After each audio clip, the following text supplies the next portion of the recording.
Hello and welcome to this video in which I would like to introduce you to a very basic yet extremely valuable concept of charting, which is Japanese candlesticks.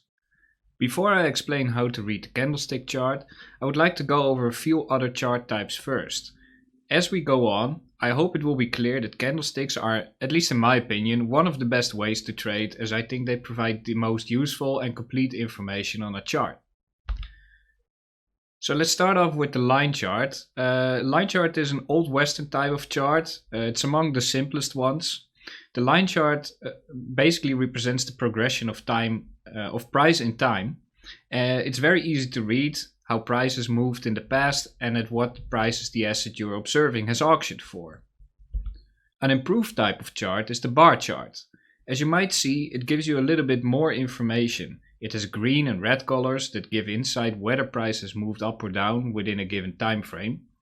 In other words, you can see the relationship between where prices opened and closed on any given time frame. So let's assume that this is a 1 hour time frame bar chart. What we can easily see here on this particular example is that price has opened on a particular price, and judging from its color, we can see that price has moved downwards and closed at this price before moving on to the next bar. Bar charts have long been the standard in Western trading until Japanese candlesticks came around over to the Western world. It was the standard. And when candlesticks were introduced to the Western world, it very quickly became the standard of charting. And in my opinion, for good reason. Because candlestick charts are similar to bar charts, but they differ in the fact that a bar chart places greater emphasis on the closing price of the asset you're trading in relation to the prior period's close. Candlesticks, however, are much more visual and clearer to read than bar charts. In addition to that, you can see exactly how price has progressed and visualizes exactly what happened with the price within any given time frame. With that knowledge, candlesticks can be extremely useful, as they're really easy to read, but they can also give you clues to what might happen next, as you can distill patterns within the way candlesticks are being formed.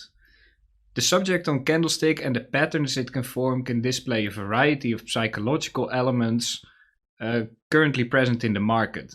But the subject on candlestick patterns is so vast that when it comes to reading them and how to interpret those patterns and candlestick patterns in particular is a little bit too advanced to cover in this introduction video, and that will be covered in another video. So for this video, I would like to focus on how to read an actual candlestick.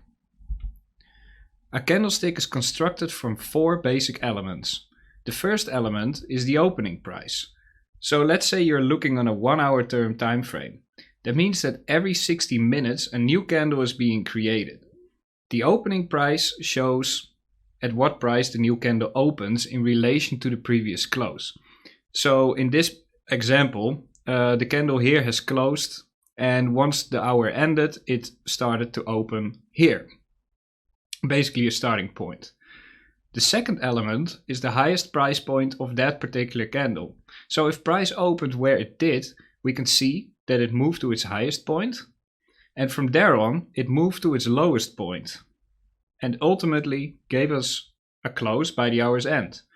And that provides the opening price for the next candle to come.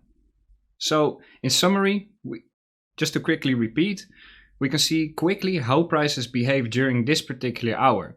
Price opened here, then moved on, it was not accepted, and as a result it moved down, and on its lowest point it was also not accepted again. In other words, that's a rejection, and that gave us the closing price by hour's end.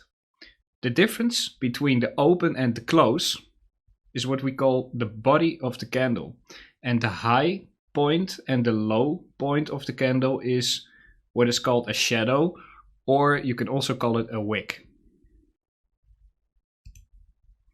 So in summary, candlesticks consist of 4 elements. We have an open, a high, a low, and a close.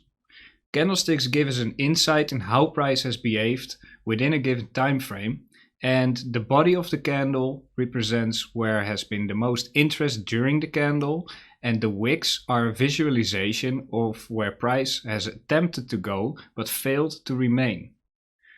By practicing to read candlesticks, many clues can be observed and patterns can be distilled from them, but that's a subject that is much more complex and out of the scope of this video.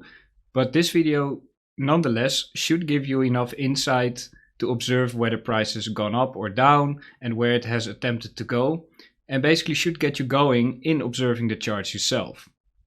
That concludes this video on Introduction to Basic Candlestick Charts. Thank you and see you in the next video. Bye.